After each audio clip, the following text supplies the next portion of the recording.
Pop quiz, hotshot. There's a bug in your ear. You don't have a Q-tip. You don't have tweezers. You don't have a mirror. And you sure don't have someone there to help you. Because you are alone. So what do you do? What do you do?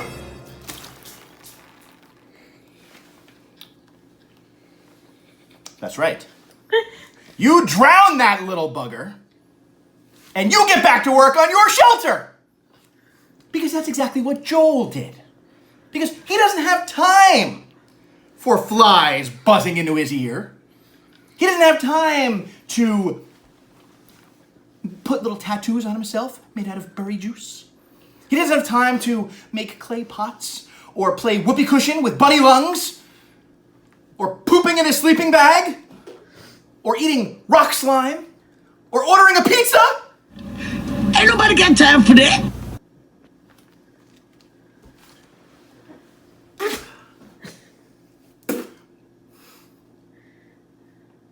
Welcome back to this thing we call the Alone Weekly Update. That is your co-host Gabby, and I'm George Clooney. And today we are going to talk about episode 4 of season 7 of Alone, also known as the $1 Million Challenge. And we are down to 7. That's right! 7 vicious, ravenous human contestants remain on day 22.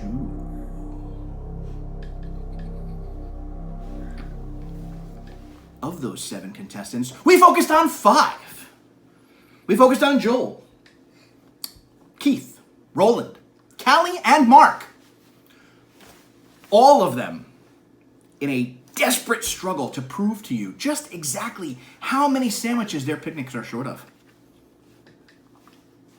So, as one tortilla said to the other tortilla, let's talk about it. So, we got to meet Mark once again. We're back to our buddy Mark. Henceforth, to be known as Fishbane. Mark is kicking butt, right? What do you know? What are you doing?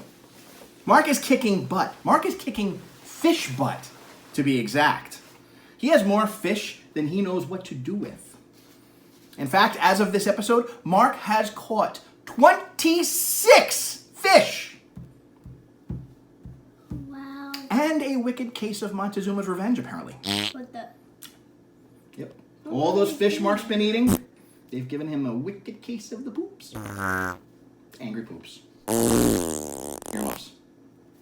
You literally shit the bed. All right, you're good. And now Mark wants to hunt a bear. Always. Forget bumping the bear, which is what he wanted to do in the first episode, or whatever that was all about. No, now he wants to hunt and kill and eat a bear. Hmm? He's found the bear's hangout. He's found this berry patch. So he said, I think I'll hang out in this berry patch too, until the bear comes back. But not in a tree where any rational person would be. He's laying on the ground with a bow and arrow. That's the last place we saw Mark, laying on the ground in the berry patch with a bow and arrow. What if you miss? Or what if you hit the bear in like the ear and earmuffs? Piss him off. Have you seen The Revenant? Anyway, I think Mark's okay. We saw him in the you're good. We saw him in the after episode interview, and he looked fine, at least from the waist up. So spoiler alert there. Then Callie. Ugh. Just ugh. Was that totally necessary? I don't know. But she's ready. She's ready for winter. Because pottery. That's important. Okay, moving on. Then we saw Joel versus the Fly.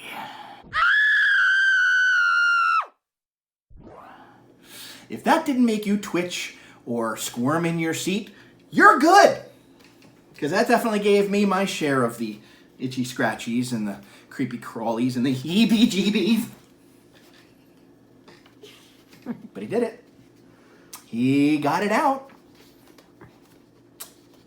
Joel, Fly Extractor, Rabbit Hunter, my man crush, my hero.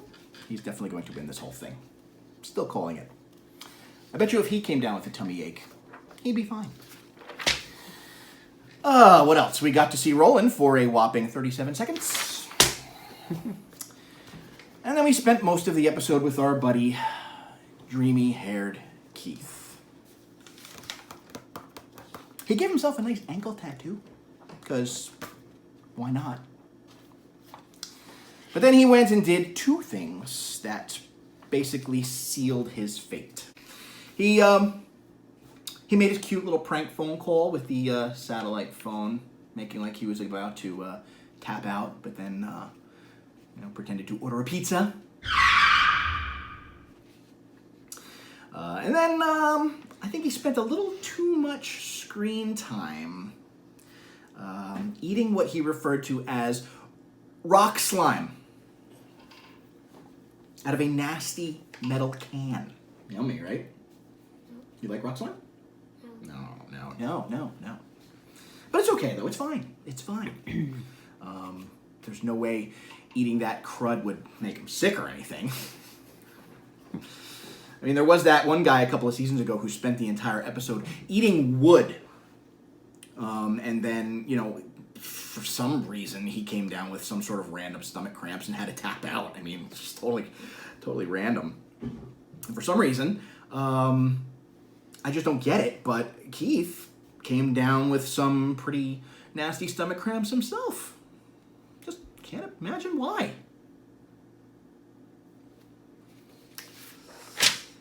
So, what do we say to Keith, Gabby? Bye-bye. Good. Yeah. Yep. Very good. Good job. Unfortunately, Keith. Goodbye. He was Linda's. Sorry, Linda. I really am. I definitely had great things in mind for Keith's hair. So here's the stat sheet showing that Keith has been removed from the competition.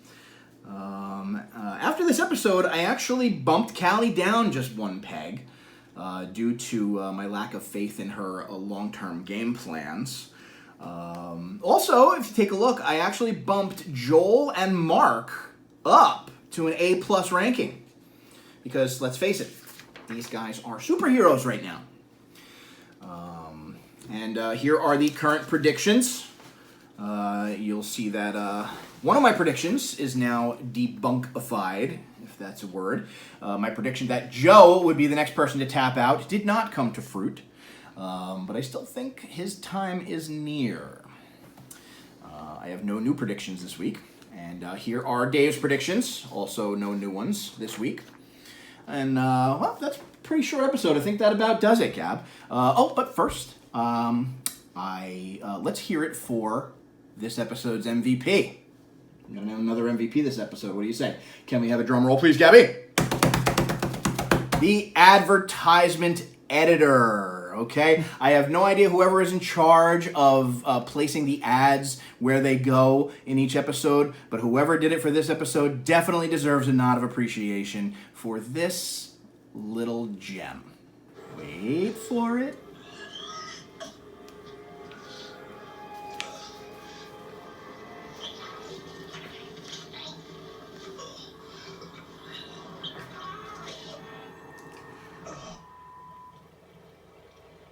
Did you know that feeling sluggish or weighed down could be signs that your digestive system isn't working at its best? Taking Metamucil every day can help.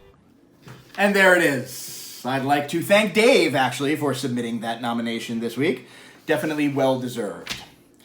So, that's pretty much it. Gavin, do you have anything to add? Have a good night. Fantastic.